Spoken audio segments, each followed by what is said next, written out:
Yo no sé usted, pero cuando yo me junto con ustedes, yo siento que el Señor nos juntó por algo. Aleluya.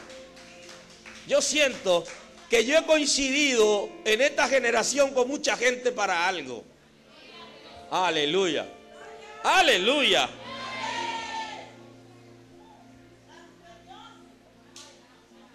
¿Sabes qué? ¿Sabe cómo le llaman en el infierno a esta generación? Generación de alto riesgo.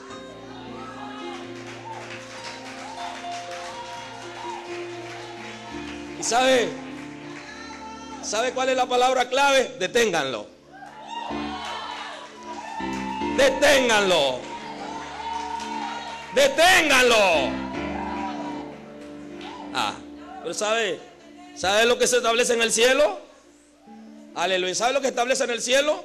La palabra en el cielo se dice, lo que se dice es, ni ellos pueden evitar de que ocurra lo que va a ocurrir. Aleluya. Así que, I'm sorry. Lo siento, Morillo, pero tú no podrás detener lo que Dios ha determinado en este tiempo.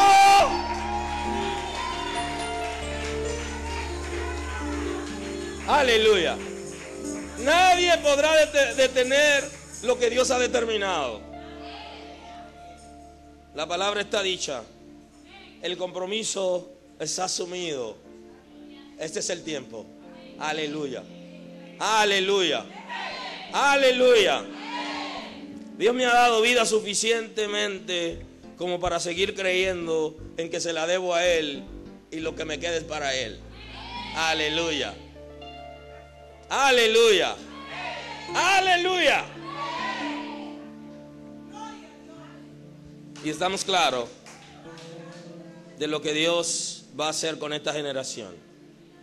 Dé la mano a alguien que está cerca de usted y dígale, Dios nos unió en esta generación para algo. No estamos juntos aquí por casualidad. No estamos aquí por intereses. Estamos aquí por el reino. Aleluya. Aleluya. Aleluya. Aleluya. Aleluya. Aleluya. Aleluya. Aleluya. Aleluya. Aleluya. Aleluya. Yo no sé tú, pero yo tengo un gran respeto por ustedes. Y cuando me junto con ustedes, yo sé que por algo el Señor nos juntó. Aleluya. No se trata de juntarse en una iglesia, eso es circunstancia. Aleluya. No se trata de eso. Se trata de un embarazo del cielo. Aleluya. Se trata de un embarazo del cielo. Y esa es la palabra que le dice Mardoqueo a Esther. Para esta hora tú has llegado. Si tú no haces lo que tienes que hacer, ayuda vendrá de algún sitio, porque Dios no depende de ti, sino que Dios lo va a hacer. Y eres dichosa que en este tiempo ha sido elegida para cumplir un propósito. Aleluya. Aleluya. Esther estuvo dormida durante mucho tiempo hasta que le sembraron un enemigo y lo descubrieron. Aleluya. El pueblo de Israel estaba tan pasivo en la cautividad que pensaba que estaba en su nación. ¿Saben qué? Que cuando ellos se dieron cuenta que no estaban en su nación, era porque los iban a matar a todos un día. Aleluya. ¿Y sabe qué? El pueblo de Israel estaba tan tranquilo que pocos ayunaban, porque pocos tenían visión. Y cuando le decían que canten a Dios, decían, pero ¿cómo se atreven estos incircuncisos a decirnos que alabemos al Señor con esta amargura que tenemos. Aleluya. Bendigo el nombre de Dios. Pero hay una palabra. Cuando ellos descubrieron lo que estaba pasando, se unieron, ayunaron, oraron, los cielos se abrieron y fueron librados. Aleluya. Aleluya. Aleluya. Porque muchas veces los enemigos son utilizados para despertarnos.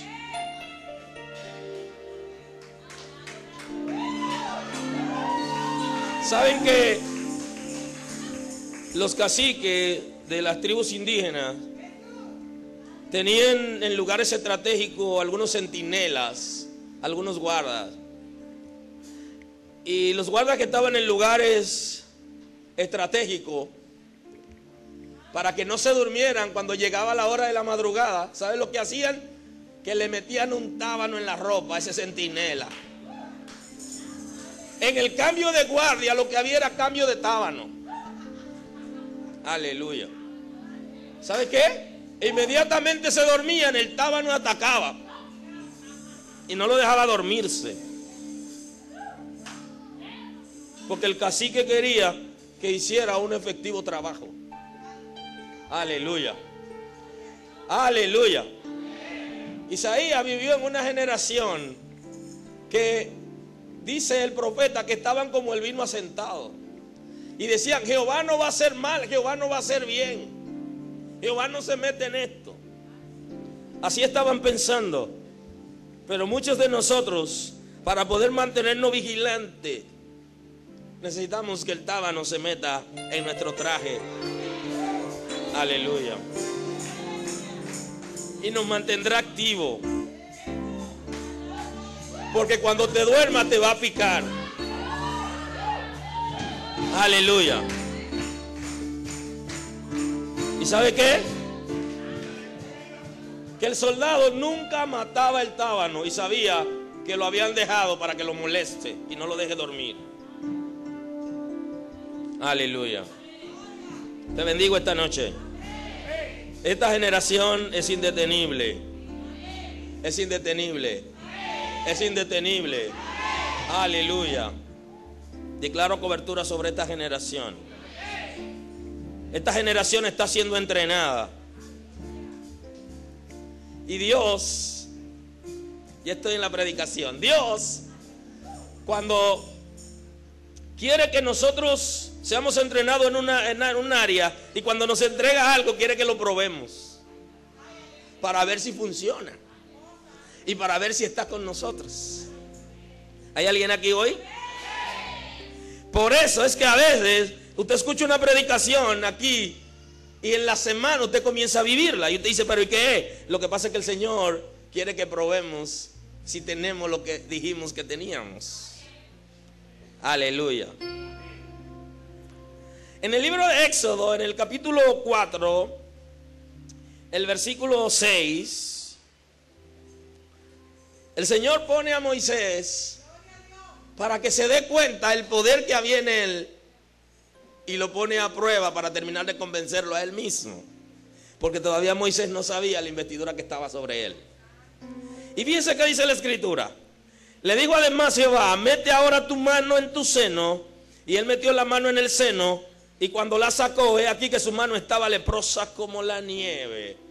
Le dije: Moisés, tú no sabes quién eres, tú no sabes el poder que está en ti. Vamos a probar ahora. Aleluya. Vamos a ejercitar ese poder. Ahora mete tu mano y saca la mano. Y entonces dice la escritura en el 7, dijo: vuelve a meter tu mano en tu seno. Y él volvió a meter su mano en su seno, y al sacarla de nuevo del seno, he aquí que había vuelto como la otra carne. Aleluya. Si aconteciere que no te creyeren ni obedecieren la voz de la primera señal, creerán la voz de la postrera. Moisés es enviado a cumplir una misión, pero Dios necesitaba convencerlo a él de quién él era, de la investidura que había en él, para que él pueda convencer a otros. Y entonces lo pone hacer una prueba. ¿Saben lo que ocurre? Que nosotros como iglesia tenemos una investidura, tenemos un poder extraordinario, impartido, autoridad delegada por el Señor, autoridad del nombre, y nosotros necesitamos probar a ver si es verdad que ese poder. Entonces el Señor permite que probemos para que nos podamos estar convencidos, nos convenzamos a nosotros mismos que Él está con nosotros y que nos ha delegado un poder extraordinario. Y mucha gente en el principio se va a asombrar de lo que ya Dios le ha delegado, pero no sabe que lo tiene. Dios santo. Aleluya. Usted se atreve a abrazar a alguien y decirle: tú no sabes quién eres.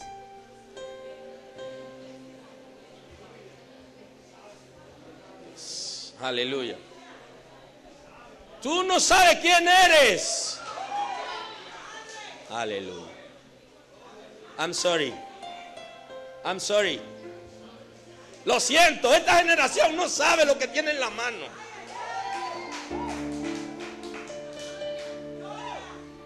Y para convencer a Moisés, convencerlo a él mismo, vamos a hacer la prueba. Moisés, mira lo que tú tienes. Tienes un poder extraordinario que es capaz de sanar la lepra. Pero para que la sane, primero te la doy. Agarra la lepra, mete la mano, recibe la lepra, y ahora verás que tienes poder para sanar la lepra. Mete la mano de nuevo y ahí estás. Bendigo el nombre del Señor. Porque para nosotros poder darnos cuenta del poder que Dios nos ha entregado, la autoridad delegada, y del poder del nombre de Jesús, necesitamos pasar por un entrenamiento para ver si es verdad que tenemos poder. Aleluya. Para ver si es verdad que conocemos lo que tenemos. Y eso es lo que está ocurriendo. El Señor nos está entrenando y nos está probando para que nos demos cuenta lo que tenemos. ¿Sabes lo que tienes? Aleluya. ¿Sabes quién eres realmente? ¿Sabes lo que está a favor de ti? Entonces ahí está la situación, que mientras Moisés estaba distraído y estaba de cobarde y tenía mucho miedo, el Señor estaba tratando de trabajar desde Él, en Él primero.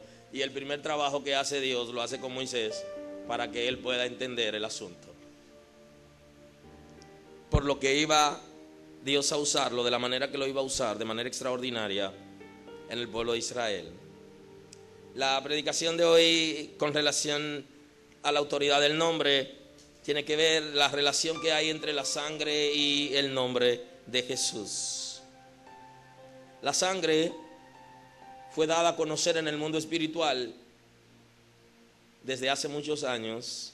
Desde el principio fue dada a conocer el poder de la sangre de Jesús, que antes de él morir en la cruz, ya su sangre producía efectos.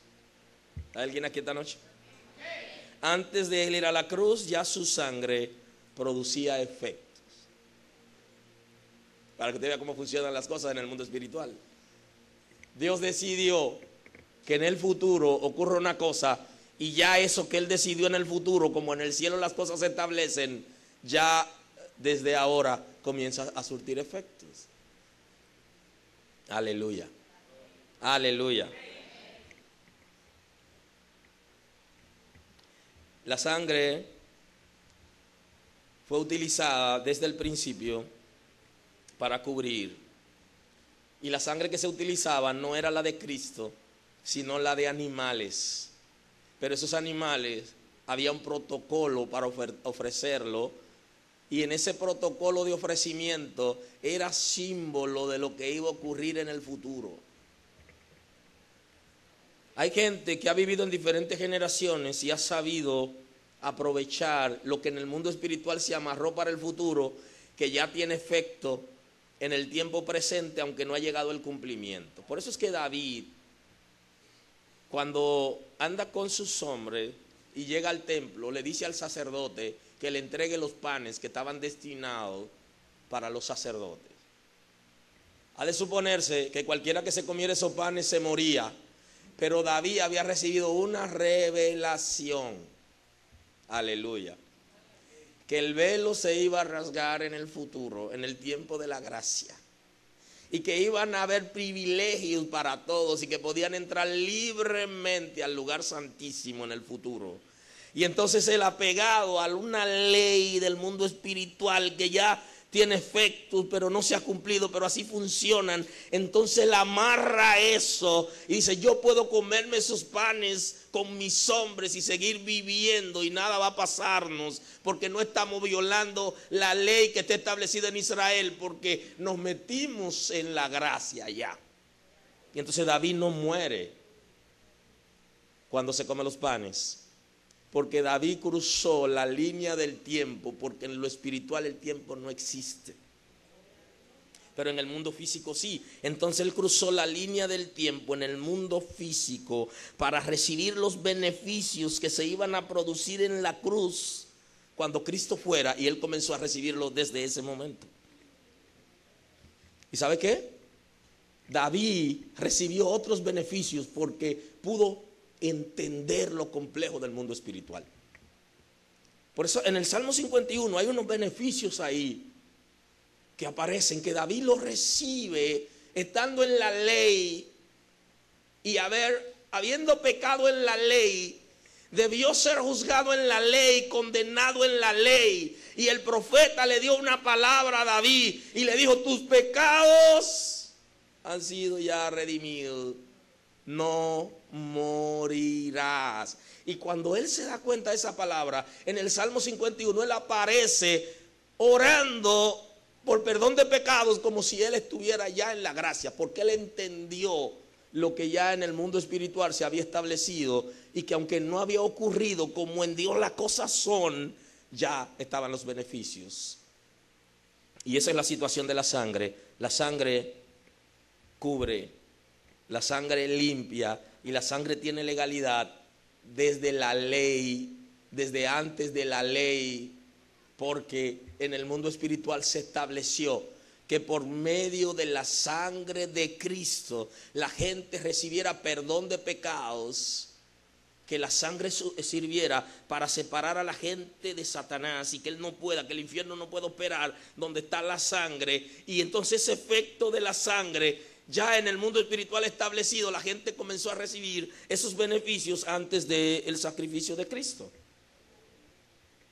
Y por eso es que el pueblo de Israel celebra, hay una fiesta que se llama la fiesta de la Pascua. La fiesta de la Pascua que celebra el pueblo de Israel no es una celebración netamente israelí, es una celebración que Israel la conmemora a partir del tiempo que ellos salen al desierto, pero se establece antes. Y esto de la Pascua es pasar por encima o pasar por alto, es como no tocar donde está la sangre, porque hay una orden que se le dio a Moisés y al pueblo hebreo, y lo que le dijeron mientras estaban en Egipto. En el mundo espiritual ya se estableció una ley que por medio del sacrificio de Cristo haya perdón de pecados y que la gente esté cubierto de pecados. Entonces le dice: ustedes van a matar un cordero, y ese cordero, cuando ustedes lo maten, ustedes están simbolizando el sacrificio que se va a ofertar en el futuro. Y entonces la sangre ustedes la van a echar en el lintel de la casa y en los postes de la casa, delante de la casa, para cuando venga la mortandad tenga que cruzar por encima de ustedes, porque donde está la sangre no se puede efectuar el mal. Entonces hoy celebra el pueblo de Israel la Pascua.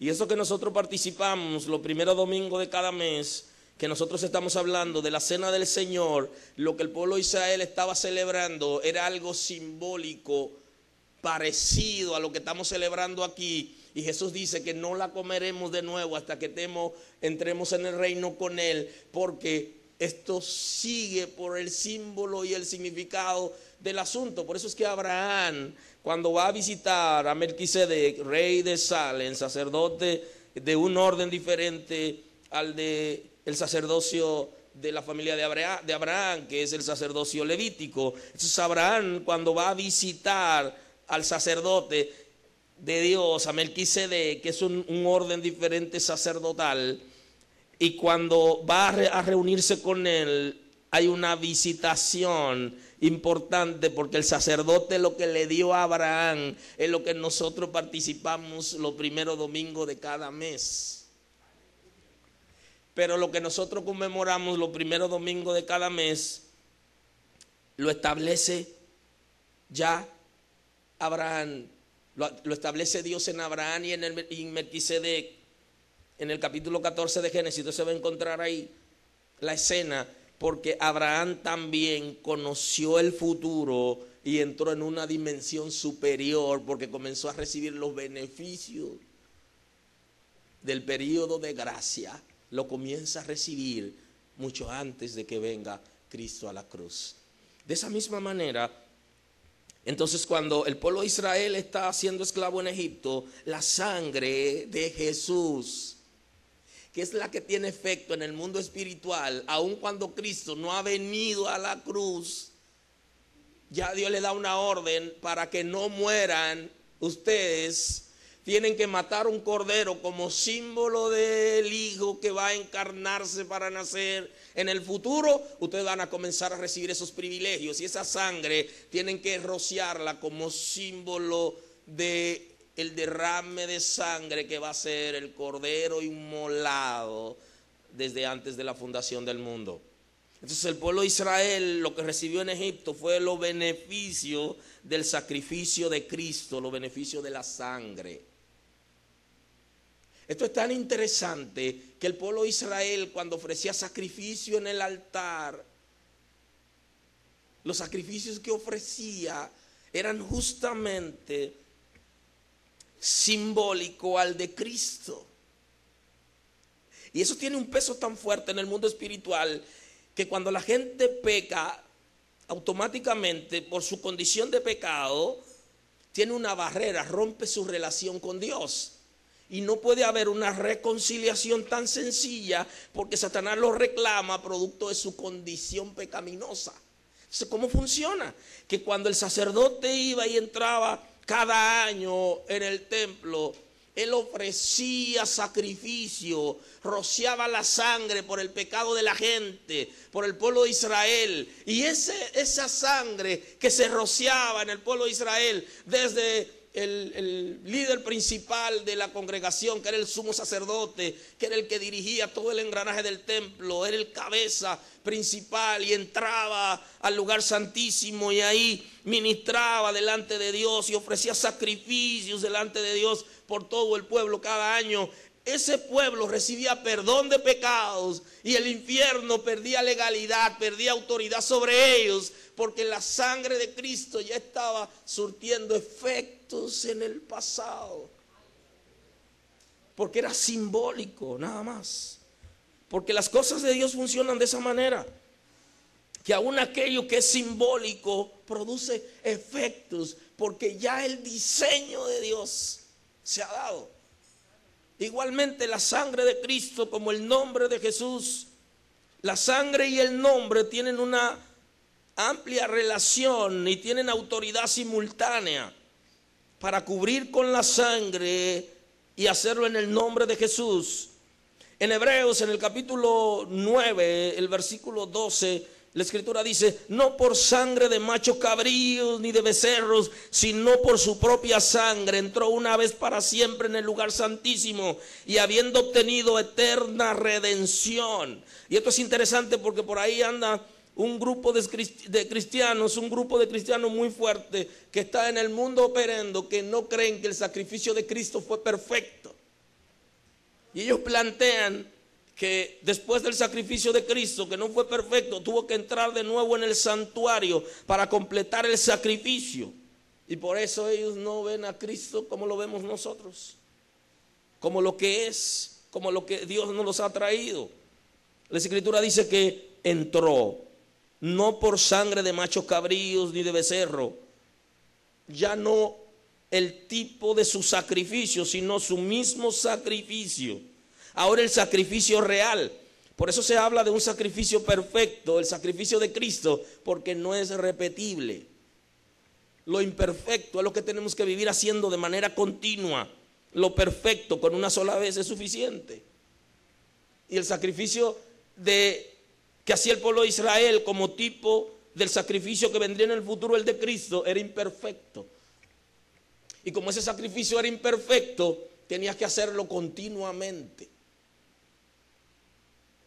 Y cuando un israelita pecaba y estaba consciente de su condición, iba donde el sacerdote y le decía: yo he pecado, pero yo traje este cordero que es símbolo del cordero inmolado desde antes de la fundación del mundo, que va a derramar su sangre en el futuro por nosotros, y yo traigo ese cordero para que su sangre sea derramada, y esa sangre que se derrama simbólicamente produce efectos reales en mí. Señor sacerdote, en vez de matarme a mí, mate este cordero. Y entonces la sangre de ese cordero tenía efecto en el mundo físico, en el mundo espiritual, en favor de esa persona pecadora. Ahora, en Hebreos está diciendo que esa sangre no es la misma de un macho cabrío ni de un becerro, sino su propia sangre. Él está diciendo: ya se cumplió, que ahora no necesitamos hacer sacrificio de animales, porque ya vino el perfecto y ofreció su sangre. Hay una serie por ahí que hablé con ustedes hace un tiempo y hablaba de cómo la materia tiene efecto en el mundo espiritual. Mire qué cosa tan interesante, que la sangre de Cristo fue sangre como la suya y fue derramada en la cruz del Calvario, un lugar físico. Y la sangre, dice la Escritura, que su costado fue abierto por una lanza, por la lanza del soldado romano, que abrió su costado, y su sangre fue derramada, y todo el agua de su cuerpo, que por causa de la muerte de sufrimiento se recogió, también fue derramada. Y esa agua fue literal, y esa sangre fue literal. El agua fue física y la sangre fue física. Pero esa sangre en el mundo físico derramada tiene un efecto extraordinario en el mundo espiritual, a tal punto que produjo un trastorno en el infierno. Porque lo primero es que Satanás sabía que ya había sido elegido Jesús para hacer el sacrificio, vencerlo, conforme establece Génesis 3:15. Ya había sido establecido. Satanás lo sabía. Lo que pasa es que Satanás quería llevar a Jesús a la cruz para que se arrepienta, porque pensaba que lo podía vencer y que no iba a soportar todo lo que le iba a hacer. Aleluya. Y Cristo entonces soportó todo lo que el enemigo le hizo, porque había un propósito, y era perfeccionar el sacrificio. Y su sangre se derramaba con un efecto extraordinario para perdón de pecados y para cubrir de toda influencia. De manera que el solo mencionar la sangre de Cristo, que fue física y literal, derramada en un madero en Israel, produce efectos en el mundo espiritual, a tal punto que trastornó el mundo espiritual.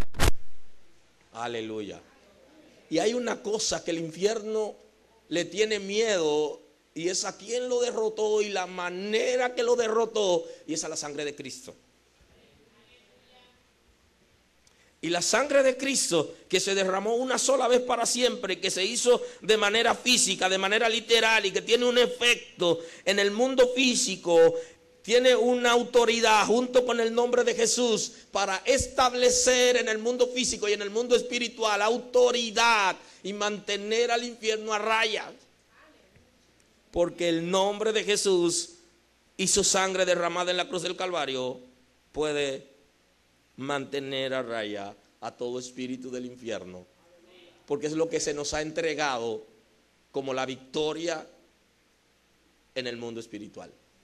Lo que logró la victoria, según Génesis 3:15, lo que iba a lograr la victoria era justamente el descendiente de la mujer que heriría en la cabeza a Satanás, pero él iba a ser herido en el talón del pie o el calcañar, de manera que en esa guerra sangrienta fue vencido porque la herida mortal no es la del pie, del talón, sino de la cabeza. Y ahí fue derrotado el enemigo. Y cuando usted utiliza el nombre de Jesús y la autoridad de la sangre, el infierno sabe que usted conoce quién lo derrotó. Ahora, no es suficiente, y eso lo vamos a ver más adelante, porque vamos a hablar cómo utilizar de manera correcta el nombre de Jesús y su sangre. Y no es suficiente con mencionarlo, sino que en el mundo espiritual cada uno de nosotros tiene un peso específico de manera individual. Se lo voy a explicar más fácil, más sencillo. Ya sabemos que la sangre de Cristo, el nombre de Jesús tiene su poder, pero tú en el mundo espiritual también tiene una incidencia. Bendigo el nombre de Dios. Entonces la incidencia que tú tienes, producto de que la sangre del Cordero está sobre ti, te está cubriendo y que estás utilizando la autoridad del nombre, necesita que tu persona tenga una influencia en función de lo que tú estás anunciando y del ejercicio que estás haciendo. Y eso es lo que se llama la autoridad personal. Para que la sangre de Cristo pueda producir efecto a la hora de nosotros señalarla como lo que se utilizó para derrotar al infierno y hacerlo en el nombre que he dado sobre todo nombre, que es el nombre de Jesús, necesita una autoridad personal. Tú tienes incidencia en el mundo espiritual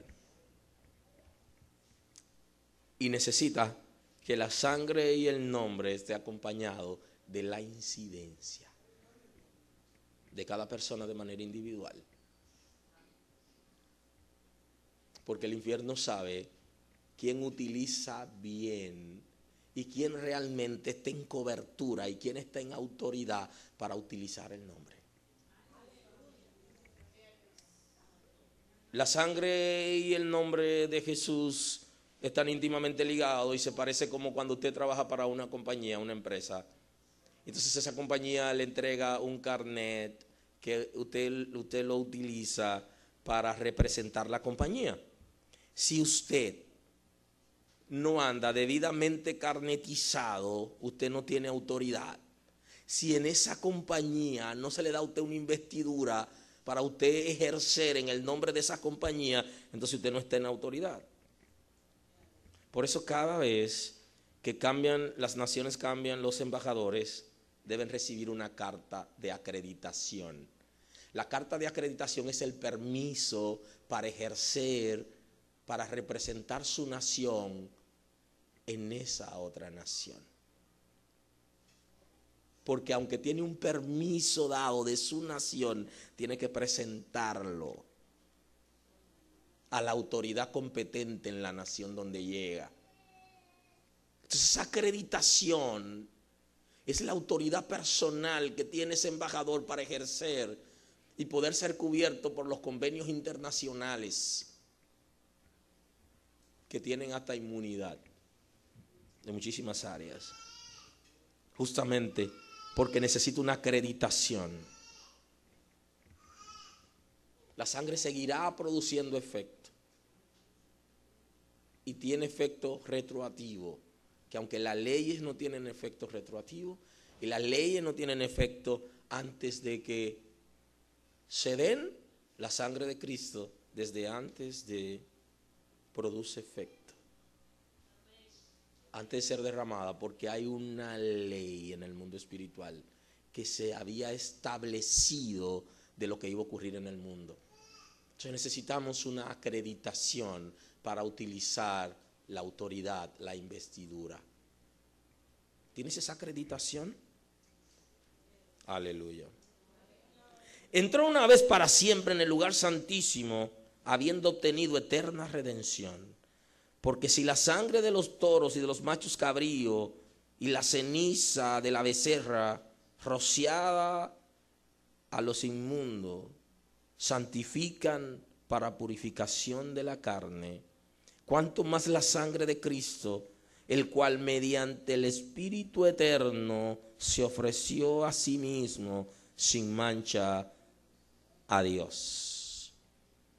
¿Sabe lo que está diciendo el escritor de los Hebreos? Que el sacrificio de Cristo fue un ofrecimiento que Él hizo a Dios. De la misma manera que se ofrecían a Dios los sacrificios de animales.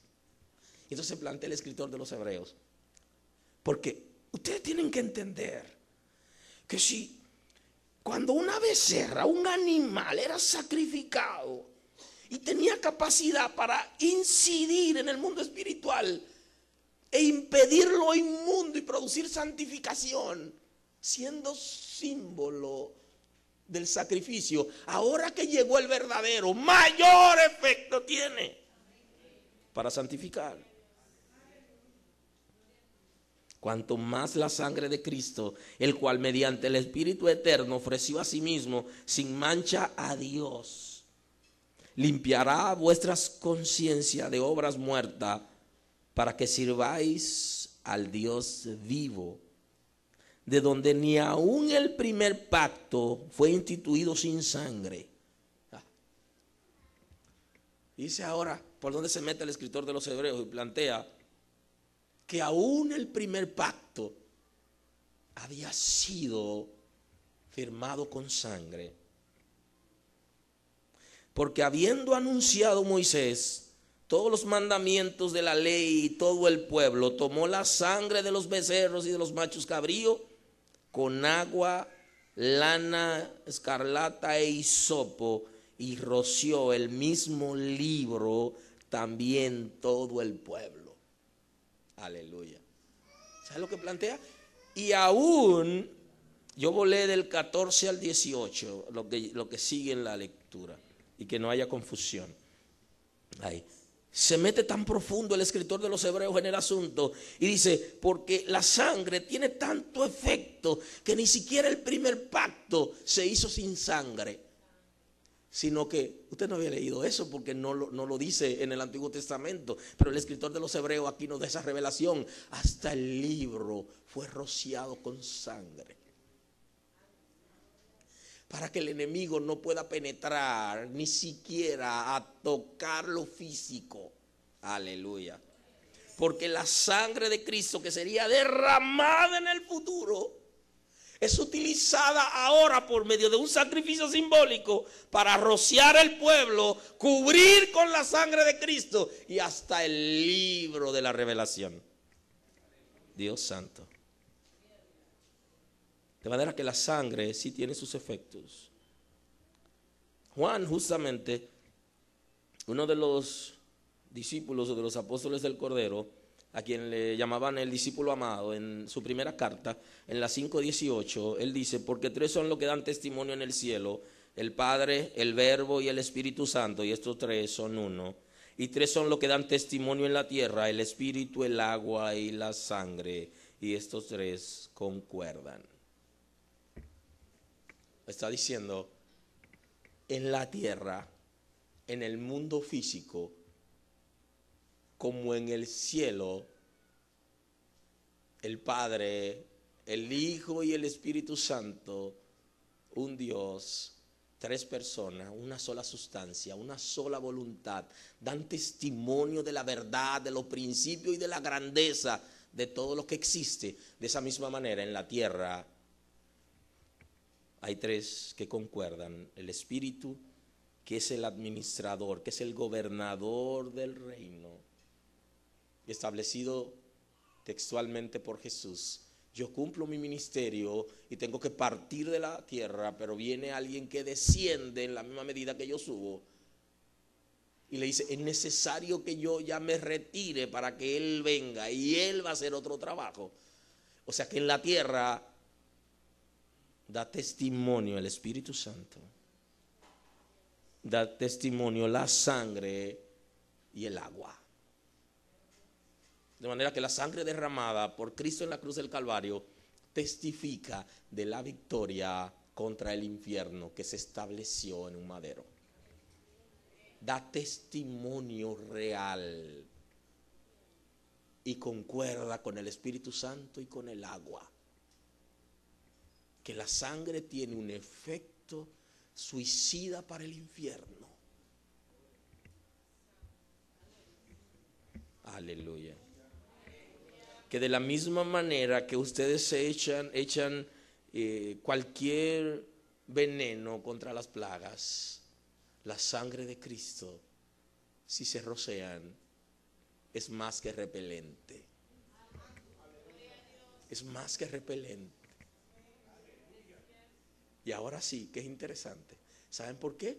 Porque ya la sangre de Cristo no es literal para nosotros. Porque ya la sangre de Cristo fue derramada de manera literal, pero ya ocurrió. Ahora nosotros apelamos en el mundo espiritual de la autoridad que produjo el derramamiento de esa sangre en la cruz.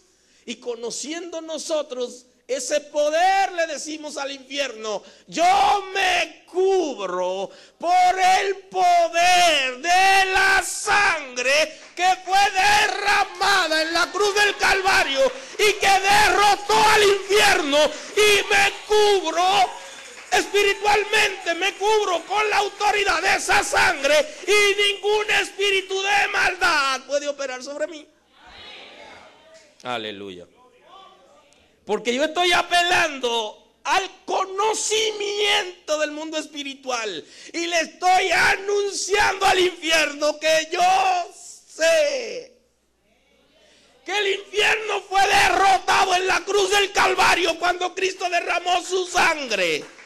Y yo, sabiendo ese efecto, doy una orden en el mundo espiritual y digo: yo me someto al sacrificio de la cruz y me cubro con el poder de la sangre, y ningún espíritu entonces puede tocarme, porque yo estoy cubierto por el efecto de la sangre que se derramó en la cruz del Calvario. Y es tan real que da testimonio de la misma manera que da testimonio el Espíritu de Dios. Aleluya. Hay una palabra que no podemos olvidar, que dice el profeta Oseas: mi pueblo se perdió por falta de conocimiento. Lo que hace que la gente se extravíe es justamente no saber la investidura que tiene. Es no tener el conocimiento, no saber la autoridad, no saber lo que se ha delegado sobre ellos. Y por eso usted ve a la gente en pánico. Aleluya. Porque no saben quiénes son. Y Pablo da una palabra con relación a la ignorancia. Y él dice que mientras el heredero es niño, es similar a un esclavo. Aleluya. ¿Por qué Pablo dice que el heredero mientras es niño es como si fuera un esclavo? Porque no sabe, no tiene el conocimiento, no maneja informaciones. Él no sabe que es un príncipe y que debe dar órdenes. Por el contrario, a él le dan órdenes cuando muchacho, ve allá, ven aquí. Los esclavos, porque él tiene comportamiento similar. Y hay una cosa que hace que mucha gente que han aceptado a Cristo como Salvador vivan como esclavos, y es justamente que no tienen el conocimiento de la investidura que está sobre aquellos que reciben a Cristo como Salvador y que viven de acuerdo a un lineamiento del cielo y a la alineación del Espíritu Santo. Satanás sabe que tú tienes poder, pero él también sabe que no sabes utilizar el poder que tienes. Y entonces él va a tratar de acorralarte. Aleluya. Va a tratar de acorralarte para que tú no utilices el poder que tienes y entras en pánico. Aleluya. Aleluya.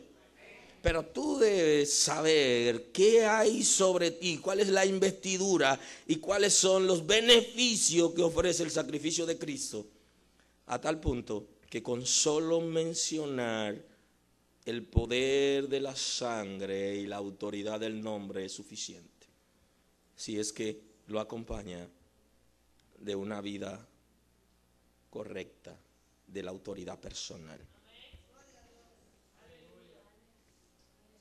Bendigo el nombre del Señor.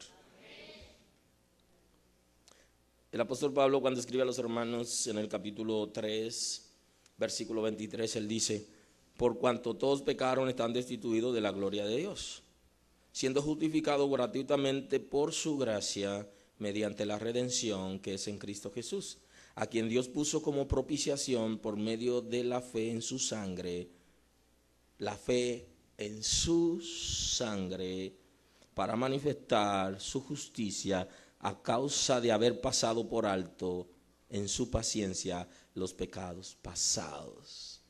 Porque de la misma manera que en la Pascua la sangre cubre y el mal tiene que saltar y no puede tocar, asimismo la sangre de Cristo cubre nuestros pecados, nos perdona y el enemigo tiene que pasar sobre y no puede detenerse sobre nosotros, porque el efecto de la sangre está fluyendo a nuestro favor. Ahora, hay un elemento interesante ahí: la fe en su sangre. Porque mucha gente menciona la sangre, pero no tiene la fe en la sangre. Aleluya. Que la fe en Cristo, creer en Cristo y creer que su sangre nos cubre de todo pecado. Aceptar como bueno y válido el poder de la sangre de Cristo sobre nosotros, de la misma manera que creemos en la autoridad de su nombre. Su sangre es efectiva para cubrirnos. Yo sé que mucha gente no entenderá cuando nosotros decimos: te cubro con la sangre. Yo no lo estoy cubriendo con nada físico. Yo le estoy diciendo: te cubro con el poder de la sangre derramada en la cruz del Calvario. Ahora, para que produzca efecto, tenemos que tener fe en Cristo de que esa sangre es suficiente como para cubrirnos. Aleluya. Y alguien puede decir: ¿y ya con eso es suficiente? Te digo algo más: es más que suficiente. Porque no se trata de cosa hecha por nosotros, sino hecha por Cristo. Y ya el Señor obtuvo la victoria. Y Él nos está diciendo: van a tener aflicciones en el mundo, pero confíen, yo he vencido al mundo. Con la mira de manifestar en este tiempo su justicia, a fin de que Él sea el justo, el que justifica, el que es de la fe de Jesús. Quien justifica al que es de la fe de Jesús. Aleluya. El tiempo se va como oro. Aleluya. Así que voy a concluir esta noche. Pareciera como si fuera otra introducción más. Si la sangre de Cristo ya ha derrotado al infierno y nos ha lavado de pecado, ¿por qué no es efectiva en la lucha espiritual? ¿Por qué no es efectiva? ¿Qué pasa? Y eso es lo que vamos a ver en nuestra próxima entrega de esta serie. No es efectiva. Siempre es efectiva, pero no lo es en personas particulares, justamente por asunto de la autoridad personal.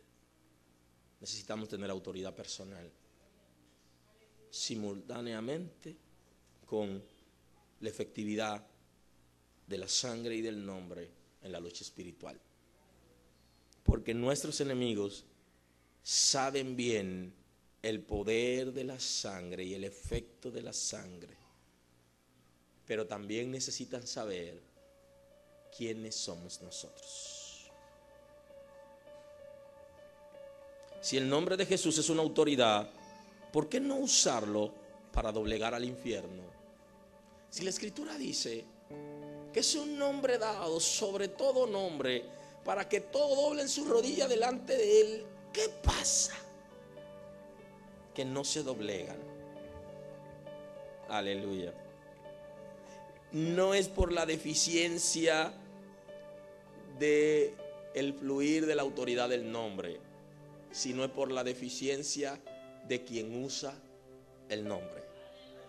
Porque el nombre sigue teniendo autoridad y no es un problema del nombre ni de la sangre, es un problema del que lo usa. Y tenemos que aprender a usarlo de manera correcta. Porque si no tenemos autoridad personal, no vamos a saber cómo utilizar la autoridad de la sangre y del nombre de Jesús. Necesitamos hacer una combinación.